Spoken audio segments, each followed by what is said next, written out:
نحمدہ و نصلی علی رسولہ الکریم اما بعد۔ عبقری نالج چینل کے معزز سامعین و ناظرین، السلام علیکم ورحمۃ اللہ وبرکاتہ۔ امید کرتا ہوں کہ آپ جہاں پر بھی ہوں گے اللہ کے فضل و کرم سے خیریت سے ہوں گے، اور دعا گو ہوں کہ اللہ تبارک و تعالی آپ کو صحت و سلامتی کے ساتھ پیار و محبت والی، خوشیوں والی، اتفاق و اتحاد والی اور پاکیزہ لائف و زندگی عطا فرما کر زندگی بھر آپ کو کسی کا محتاج نہ فرمائے، آمین۔ پیارے سامعین و ناظرین، بہت سارے دوست احباب لکھتے رہتے ہیں کہ ہمیں بار بار پیشاب آتا ہے، چھوٹے پیشاب کی تکلیف ہے، مثانہ کمزور ہو گیا ہے، شوگر کی وجہ سے ہے، اور بہت سارے لوگ دیکھتے ہیں شوگر بھی نہیں ہے لیکن بار بار پیشاب آتا ہے، اس کے لیے کوئی علاج؟ میرے دوستوں، سامعین و ناظرین، پیارے آقا جناب محمد الرسول اللہ صلی اللہ علیہ وسلم کی خدمت میں ایک صحابی حاضر ہوئے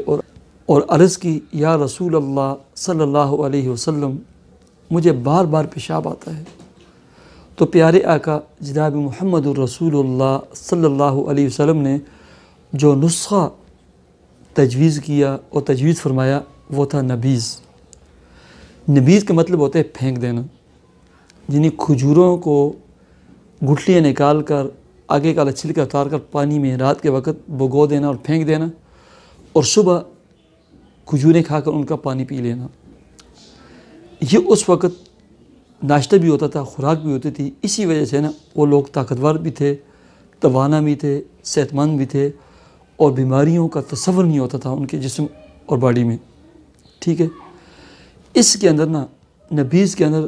دو چیزیں اور شامل کریں، ایک بھنے ہوئے تل اور ایک 5 بادام، اور اگر کاجو ہے تو کاجو رات کو بھگو لیں، 7 یا 5 اگر شوگر نہیں ہے، آپ کھجوریں،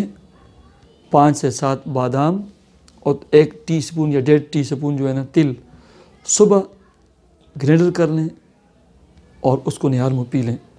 اور اس گلاس کے اوپر 41 مرتبہ سورہ فاتحہ بمائے بسم اللہ الرحمن الرحیم الحمدللہ رب العالمین، اور 41 مرتبہ یا اللہ یا سلام یا کبھی یا شافی یہ پڑھ کر دم کریں اور پی لیں۔ شرطیہ علاج ہے، 21 دن آپ استعمال کریں، پھر مجھے بتائیں کہ آپ کو اگر پیشاب کی تکلیف دور نہ ہوئی مجھے کہیں۔ اللہ کے فضل و کرم سے یہ طب نبوی کا پیارے آقا جناب محمد الرسول اللہ صلی اللہ علیہ وسلم کا بتایا ہوا نسخہ ہے، اور سونے کے حروف سے چاندی کی تختی پر لکھنے والا نسخہ ہے۔ یہ آپ اپنے پیاروں کو، اپنے والدین کو، اپنے بڑوں کو کھلائیں پلائیں، اور جن کو شوگر نہیں ہے وہ ویسے بھی استعمال کریں، طاقت کے لیے، مردانہ کمزوری کے لیے بہت ہی مجرب نسخہ ہے، بہت ہی مجرب نسخہ ہے۔ صرف گرمی میں ایسے ہی پی لیں اور سردیوں میں تھوڑا سا گرم کر لیں تاکہ آپ کو ریشہ نہ ہو جائے، چونکہ بڑی عمر کے لوگ اکثر اس بیماری کا شکار ہوتے ہیں، پھر ان کو ریشہ نہ ہو جائے، تھوڑا سا کوسا کر لیں، تھوڑا سا نیم گرم کر لیں۔ اللہ تبارک و تعالی آپ کو اور آپ کے پیاروں کو صحت، سلامتی اور تندرستی عطا فرمائے۔ اللہ آپ کی تمام بیماریوں کو صحت و سلامتی میں تبدیل فرما دے۔ اللہ آپ کی تمام مشکلات اور پریشانیوں کو دور فرمائے، حل فرمائے۔ مجھے اجازت دیجیے، اللہ حافظ۔